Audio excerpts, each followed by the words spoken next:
看。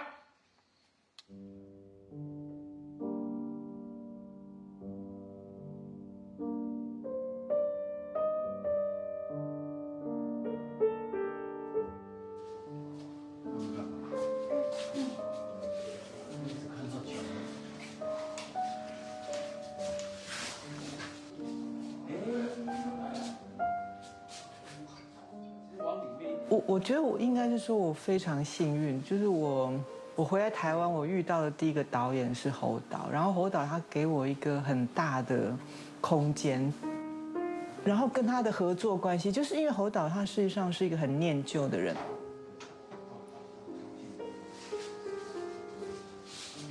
他觉得你不错，然后他就会用同样的一个 team。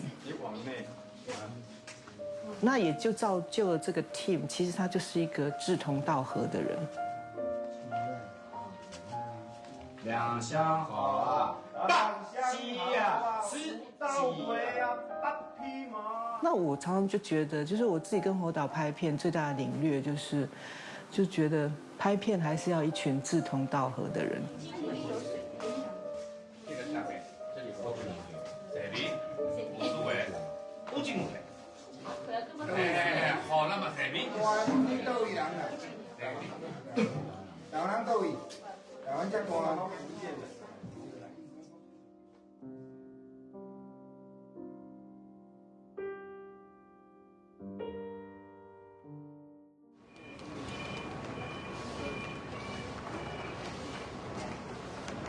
你们设定的瓦是黑瓦，黑瓦。我们还这样去上海去了2、3次去看景。上海上花最早期，我们是去上海看景的。孤独的飞行。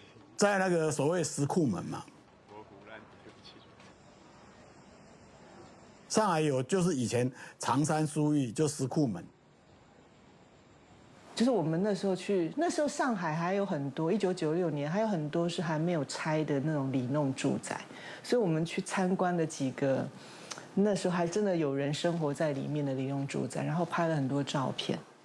一两个的可以这样，一两个的这样好了。然后之后呢，我们就开始了很多那个，不管是大道具或是小道具，还有那个绣片。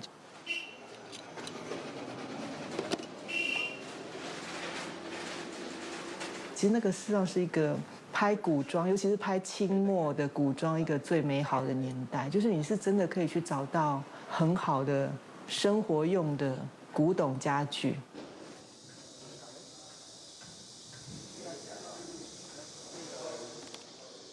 包括什么榻子床啊，然后或者是架子床，或者是像什么椅子，或是柜子，它真的不是道具，它是真的是生活用的家具。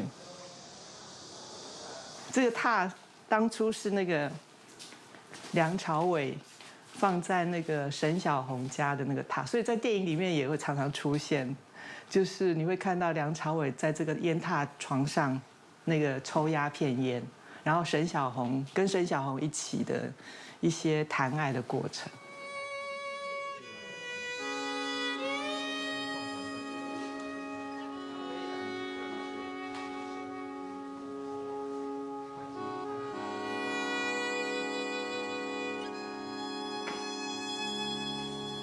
所以我觉得那也是，就是因为有这些真正不管是仿制的或是真的 antique， 就是它带给了这整个那个 set decoration 一个非常非常美好的氛围。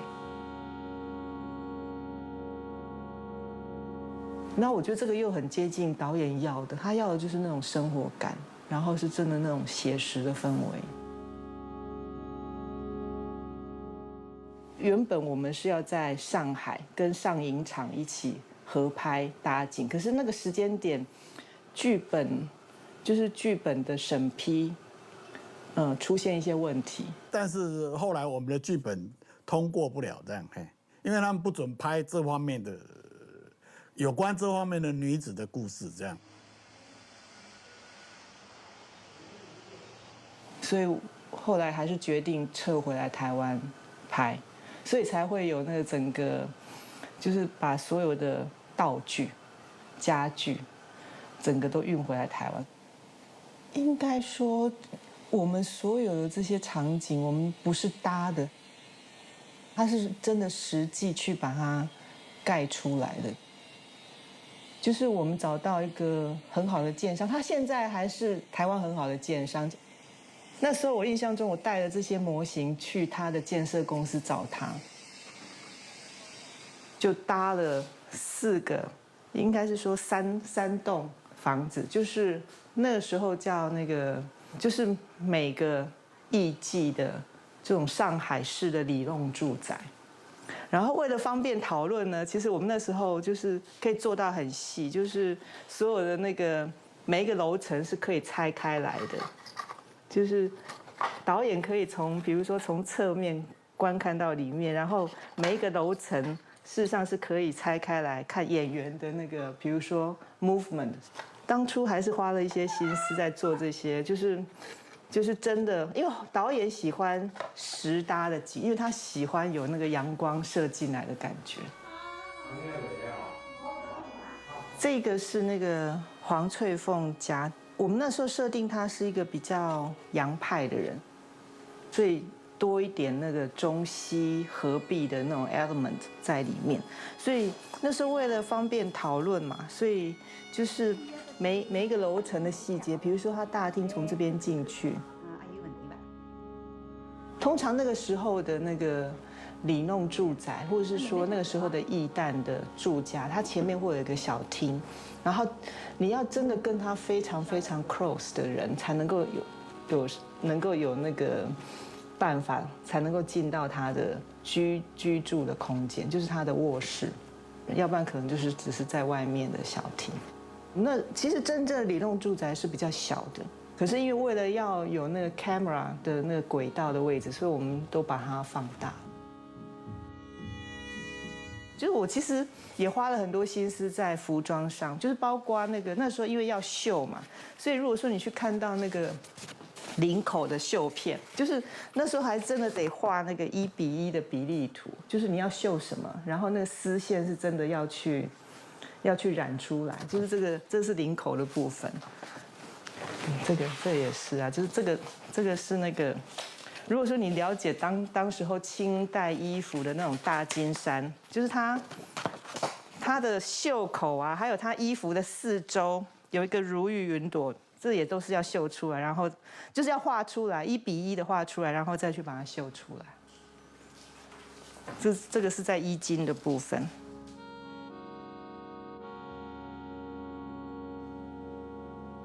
这其实我是很单纯的，大量的红色我是放在那个沈小红，是放在沈小红的房间里面，尤其是沈小红这个人也是。因为我是从每个角色的个性去出发去想的，因为沈小红的个性是一个比较刚烈的，所以才会有大量的红。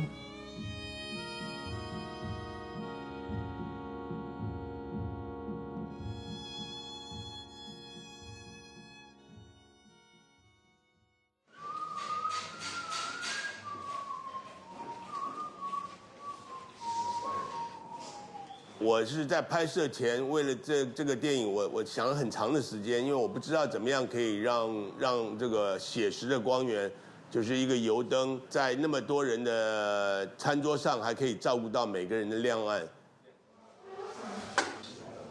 所以这个不是这个罐，不然可能也是这个洗可以弄亮。所以我那时候我就自己在拍别的电影的时候，就做一些小的研究，然后在拍这个电影的时候，跟我们的灯光师一起研究，就是设计了一种打灯方式。就是我在油灯上面，我摆了一个聚光的大的灯，像2000这样子的钨丝灯。经过一些摄纸啊什么的，还有一些那个珍珠板，让那个光就是一个光锯下来打到哪呢？打在油灯上。哎呦，好，去。侬搿个绝对要吃菜的，这绝对要吃菜。来啊！哎，新民谁呀？公进谁呀？新疆东呀，新疆东啊，现在所以油灯的光，因为这个光就扩散，那扩散以后，所有的光还是从油灯的位置出来的，所以看起来还是很写实的。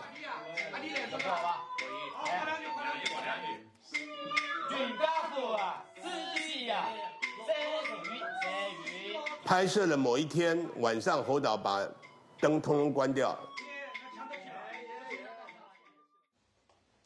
关掉以后，侯导跟我讲说：“你拍的太漂亮了啊，太亮丽了，太漂亮了。他说写实应该是这个样子。”然后我告诉侯导，我说：“导演，我说因为你之前1年前告诉我你想要那个湿纸感，你想要那个油画的那个画面感觉。”对不对？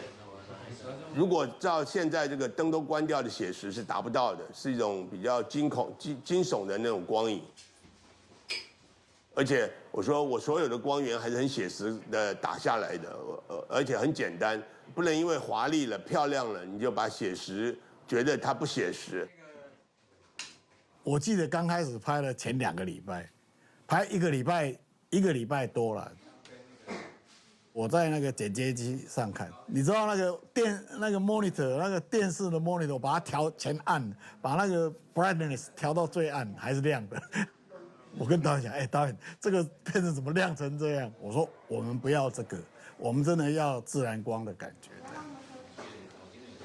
所以后来李平平就改光了，他就开始用反打，用 dido light， 用那个小灯这样，不是用很多的大灯这样。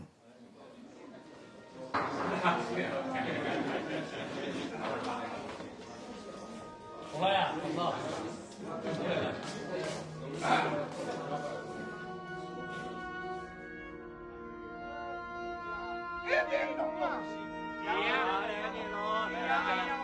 所以后来李平平就改光了，李平平的微光年代，那种微光大师的年代就从此开始。是他们吃老酒呀，对不啦？是吃老酒呀，来。我倒应该不。然后我告诉他，我说这种叫华丽写实。两件好啊，欧金贵呀，欧金贵平均。只是写实的方式不一样。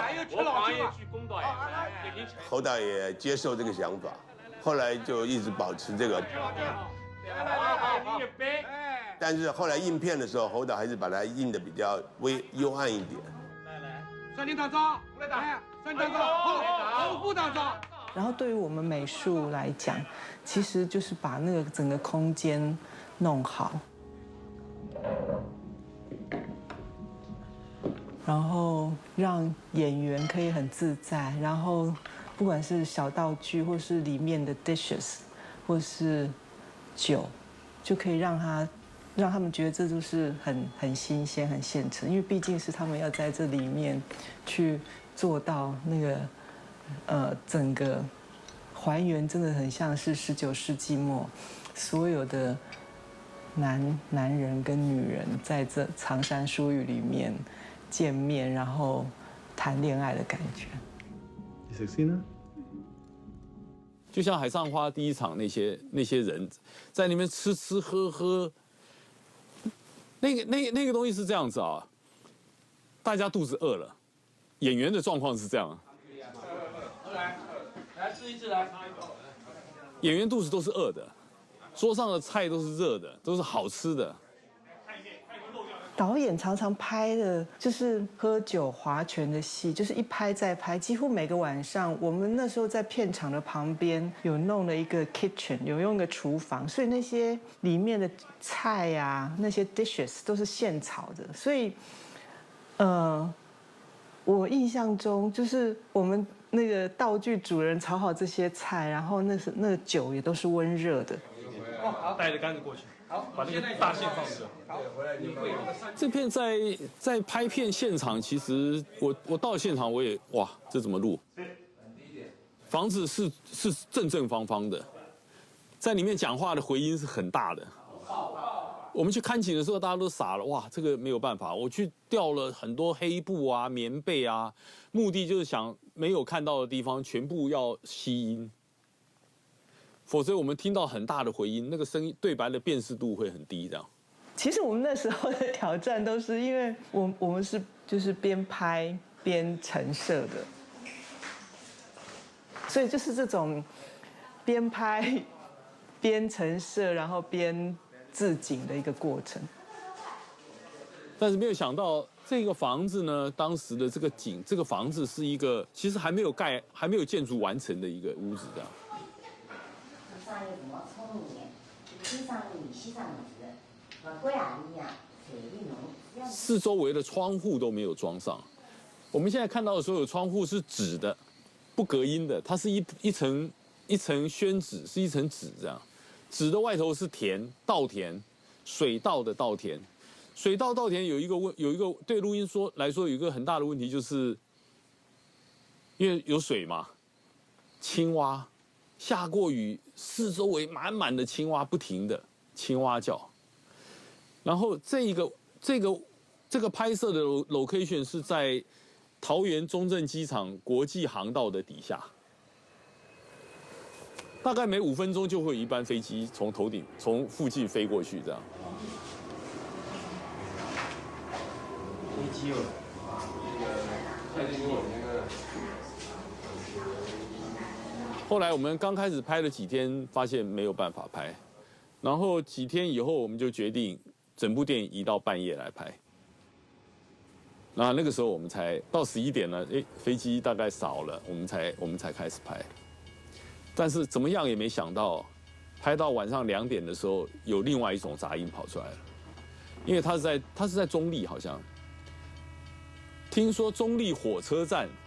是台湾铁路最大的那个货柜车的调度场，所以他到半夜的时候，所有的货柜车空，很远都可以听得到，因为那个就是田地嘛，就很空旷这样，所以所有的那个背景拍摄背景的环境都是用人为的去控制它，让我们控制它，让这个背景噪音尽量降低。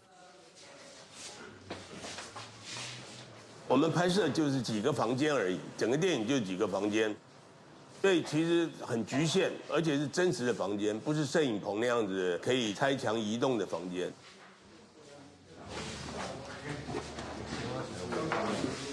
出去以后。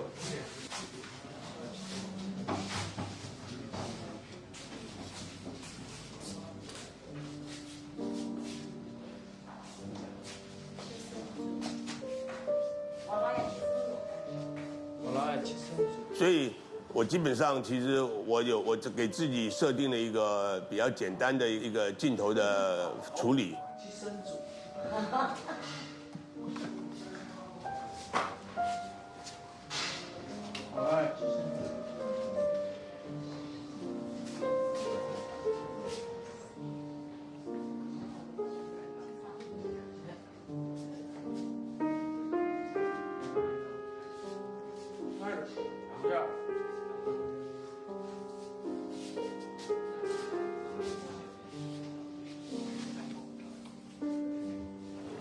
因为美的画面我们都有，但是问题是侯孝贤不是要美，他要的是一种生活的东西。所以其实，在拍摄过程里面，我是没有预先的画面。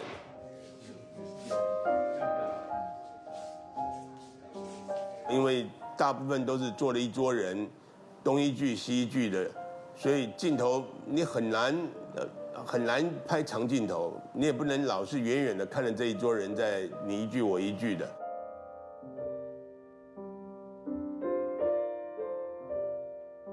所以我常常就是在这个电影里面，我们有个轨道。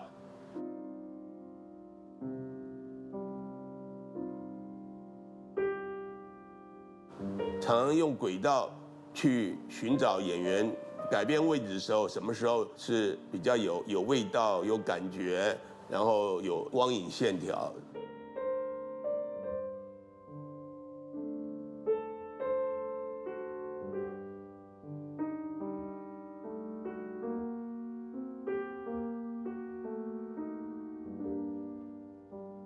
所以那个是一个很即兴的，我把空间都留给演员。第一个就是侯导很希望的，就是希望镜头不影响演员，然后空间不要感觉到镜头的存在，因为他有很多时候他不要我知道演员会干什么，所以我也尽量不知道演员会干什么。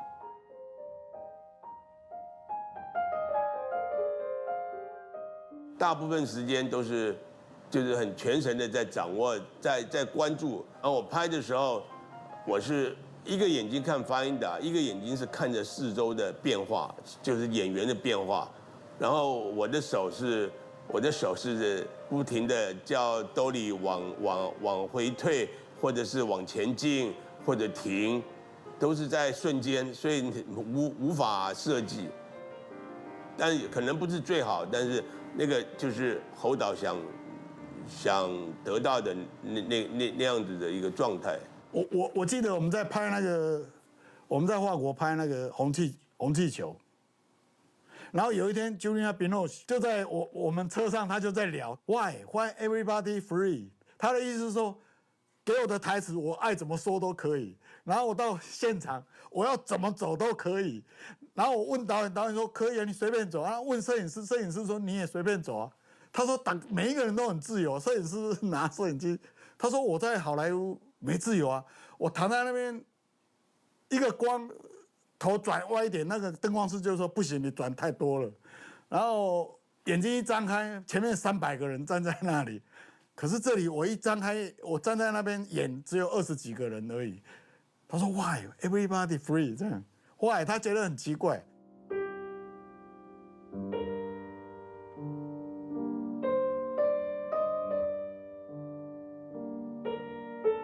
基本上啊，拍摄前啊，侯导几乎没有看过，我觉得我印象里面几乎没有。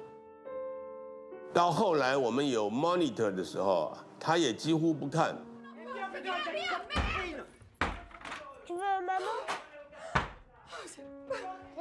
C'est qui Louise.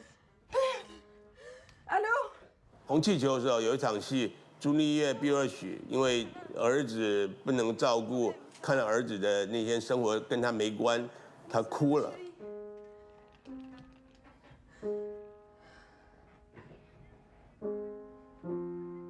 哭的时候，同时房间有一个就是在调音的一个就是失明的人在调音，那这个同时我感觉那个调音跟他的难过是调音很重，我就把镜头摇到那个调音的手去了。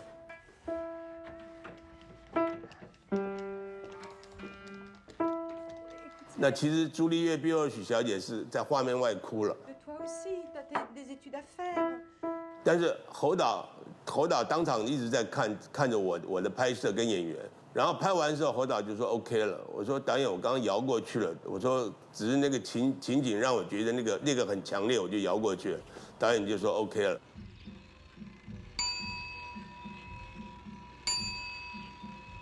所以这就是一种信任。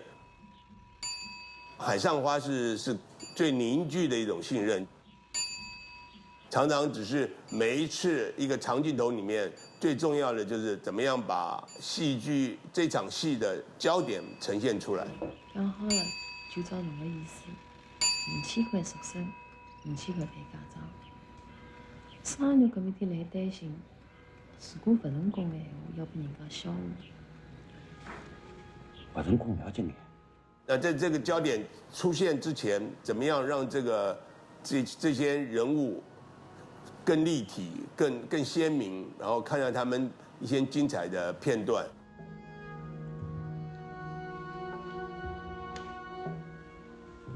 然后慢慢就整个片子就产生了一种动感，其实就像阅读的感觉，而没有目的，没有主题性，但是又有一种气味在里面。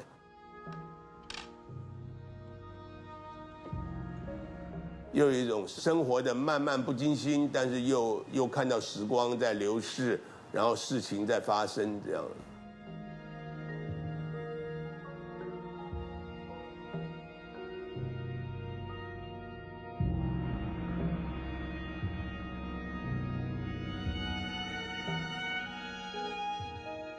我们来看一下这一段，这一段是我在那个时候在做的时候花了非常多的功夫做的。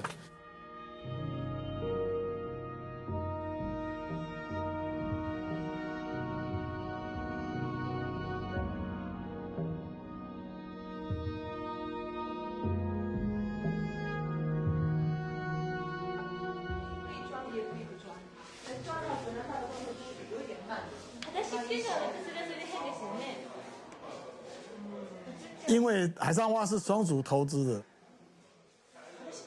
松竹有认为他们有一个女演员很好，他们希望力捧，然后后来就请他过来演。我们刚开始拍的时候是有提到，就是说希望他就算国语不标准，我们也希望他用国语的口型来演戏。那这样我们将来如果要换人配音，那个口型比较能够对得上。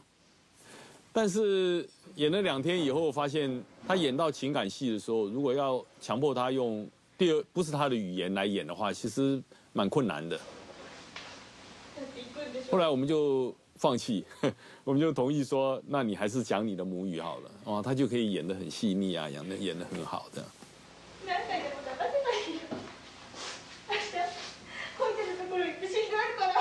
那但是这个增加很多事后 ADR 要把他声音换掉的困难度。那个时候在台湾你找不到一个配音指导懂这2种语言的，就是你要广东话很好，也要上海话很好，在台湾没有，但是香港有。他呢要去编这个话，然后把那个口型尽量做回广东话会讲的口型。然后这件事情做完了以后，我们开始找演员来照他的这个照他写的这个改过的这个对白，用国语重新配一次。有一天，陈宝莲来了，哇，不得了，穿了一件低胸的晚礼服，大大方方，打扮得漂漂亮亮的，坐在那个地方，几乎每一个 take 2次 OK。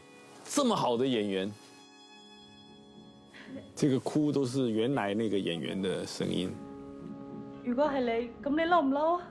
那我在拍摄的时候，我知道他声音不能用，但是我还是把它当成一个可以用的声音，因为我要录到他所有的呼吸、所有的笑、所有的哭、所有没有对白的声音，我都要把它录得很清楚。现在 ADR 以后，我可以继续的使用这样，所以我们也只换对白。冇再喊啊！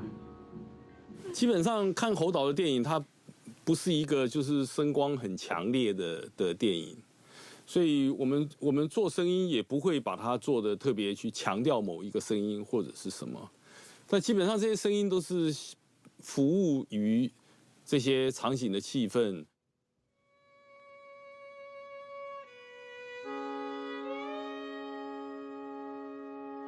这整部电影的配乐其实有一点当成环境音的概念在处理的。它不是真的是情绪的配乐，或者是一个当配乐坐在那个背景里面，然后让你听着音乐看他们的生活，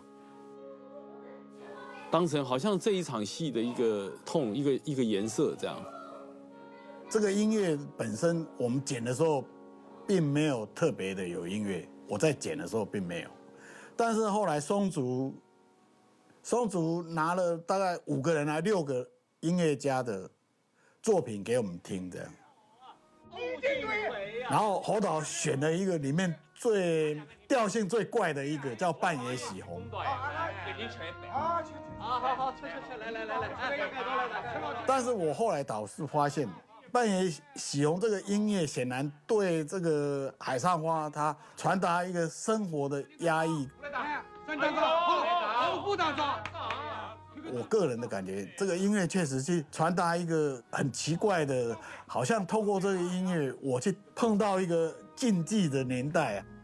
2相好，849，849，相好。甚至于你可以说，在这些女孩子内心深处最深处的一种被压抑，或是她们内心的一种其他情感，或是无奈啊，或是面对男性的社会，因为那个就是一个纯男性的社会这样的一个状态。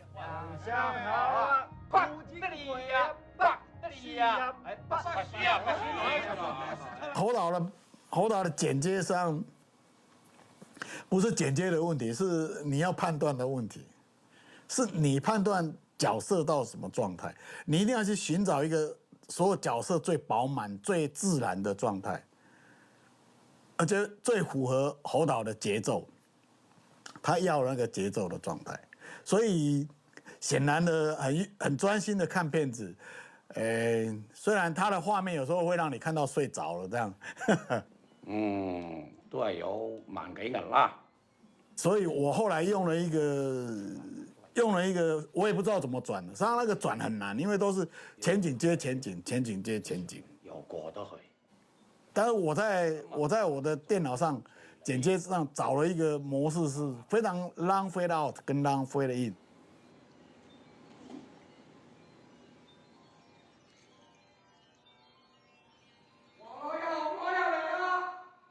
而且造成一种前景转前景的概念，实际上它有一点像带一点舞台剧，然后带一点超现实，有一点超写实的风格这样。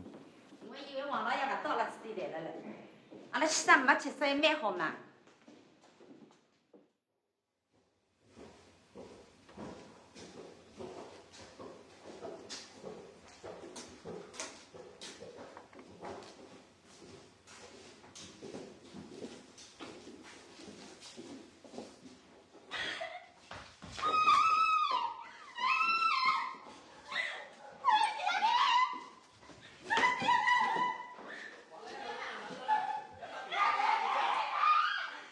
这样有拍很多商业，譬如李嘉欣会装疯卖傻，很多情感是比较爆出去的，就是我们所谓商业一点的，或是情感不一样的描述。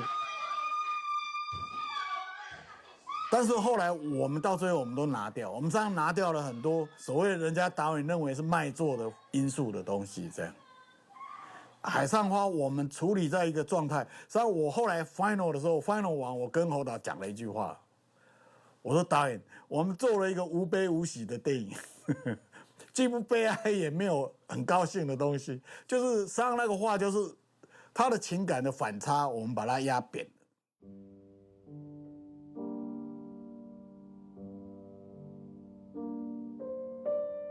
事实上，我们也许对一个长衫女子，我们应该好一点来讲，就是如果说商业一点，你应该透过那个香艳啊、情色啊。或是那种人之间的嫉妒啊、打架什么很多东西去描述，这些人会好看一点。可是对侯导来讲，那样的表达就是一个超越他想要的东西。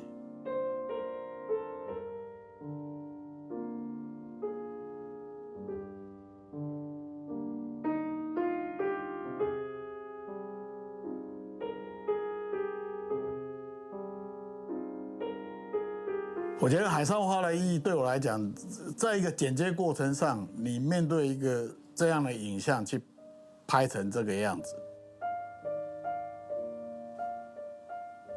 它并没有太多的好像情感高潮低潮那种非常多的煽情的东西，但是却让你看出这些人物的生活中间，从一个生活中间去透视他们内在的很多东西。这个对我来讲是比较特别的。